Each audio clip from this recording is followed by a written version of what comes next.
Hiya, this is Jason's Jungle. Today I'm going to be preparing the beds for my squashes and cucumbers, which are currently going on the windowsill at home. And this is the bed.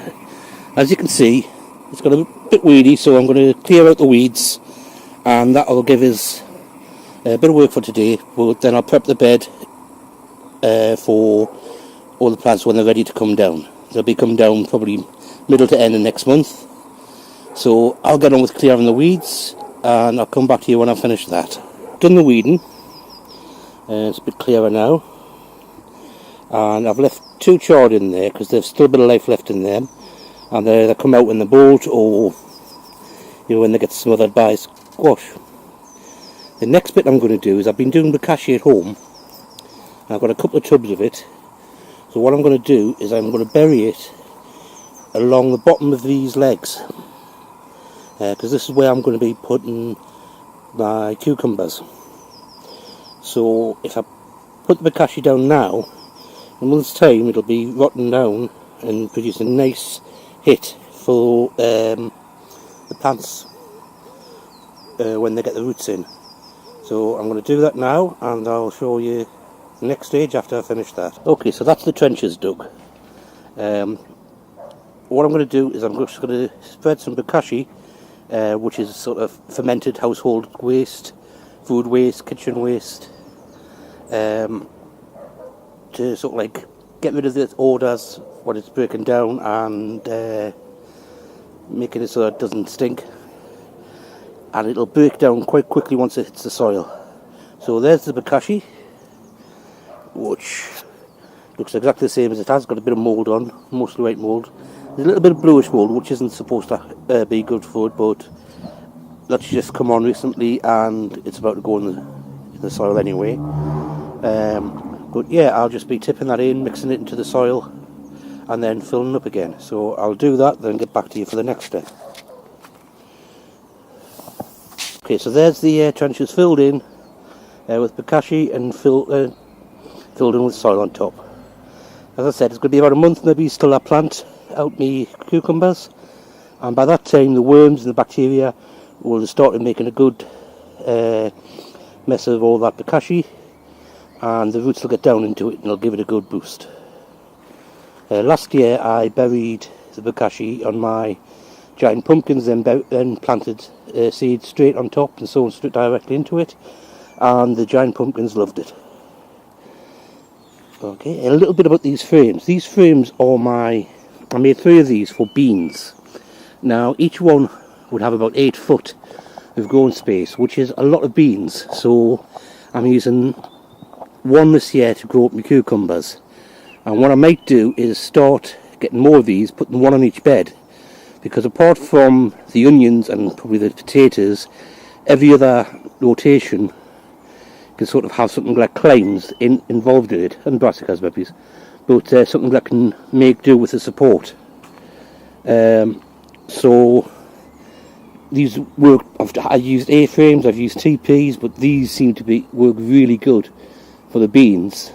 And also at the bottom, there's space in between these legs, in between these feet, where you can have your beans, and you can also plant underneath it, plant.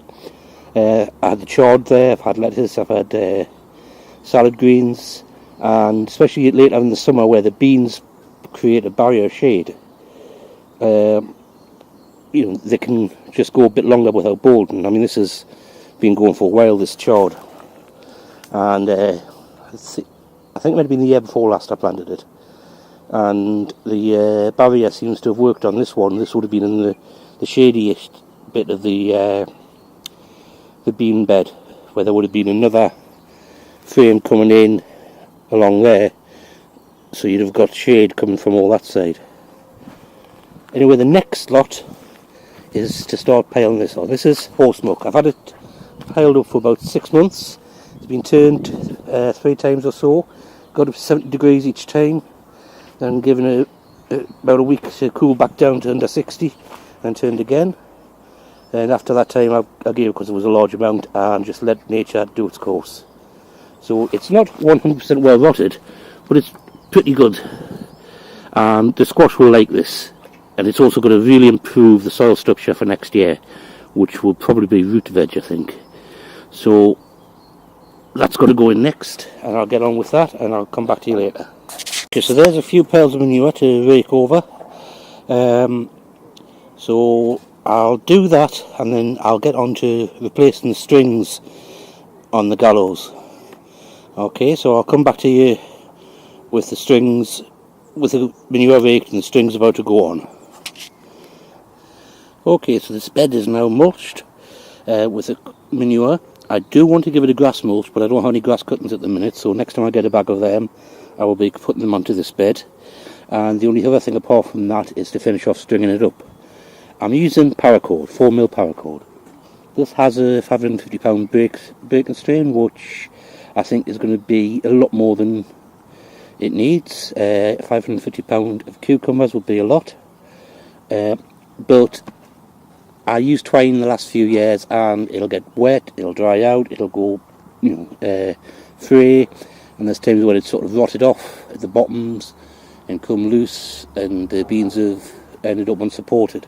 So I'm now going for this, and it's quite easy. All I do is I pull this up from here, and that just pulls the cord back through. I've threaded it through all the eyes, so I just keep pulling this up, and I'll take it up to the top, and it'll get hooked over the first eye. As you can see up here, so it gets hooked over this one, and then pulled tight as I go down. Now I skip that loop, and I go into the third loop, and then this again I pull it up,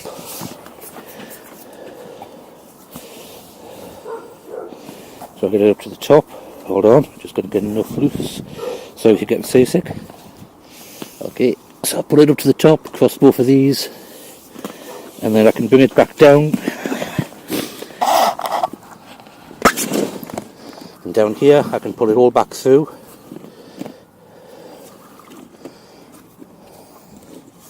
And I'll cut it off there. I'll just put the camera down somewhere, if I can get it down and keep things in shot.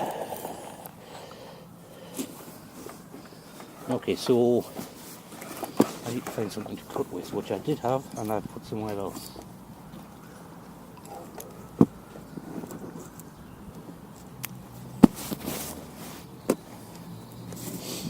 Okay, so basically what I'm going to do, there we go.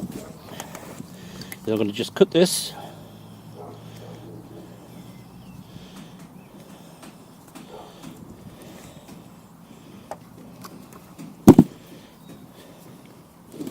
And it frays a little bit. What you do is you just take a lighter, run it under.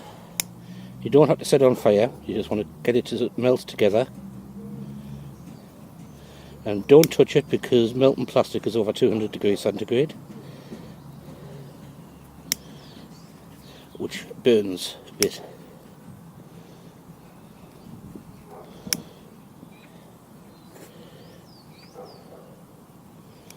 So there you go, blow that out, and that's hot. So let that cool, but you can then just up through there, making sure you don't grab hold of the end. You just keep tying it off. If you're asking what kind of knot this is, I haven't got a clue. And even my granny wouldn't like this knot, so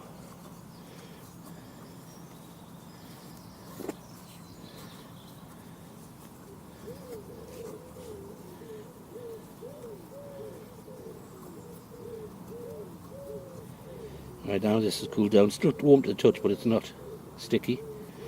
And you just tie that off, and now that is all then done. I've got one more to do, and that's this, apart from the grass and the actual plants, this ready for planting up. Okay, and I hope you enjoyed this, and I'll see you next time.